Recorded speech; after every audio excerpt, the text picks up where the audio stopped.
وصية إلى قلبك راح أعطيها لك من الآخر ولا أطيل عليك.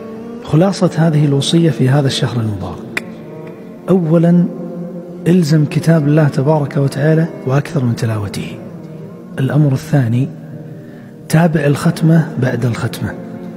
والأمر الثالث، احفظ الثواني قبل الدقائق. والأمر الرابع، لا بد أن تكون منافس في ميادين الطاعات، وتتذكر قوله تبارك وتعالى: أياما معدودات، فالأجر فيها ليس كالأجر الذي في غيرها. ولذلك نحن نعلم أن هذا الشهر العظيم هو شهر القرآن، لذلك اسمعها بين قوسين وفهمها جيدا: ما قسى قلب وتكاثر عليه الران إلا ببعده عن القرآن. لذلك إلزم كتاب الله تبارك وتعالى وأكثر من تلاوته.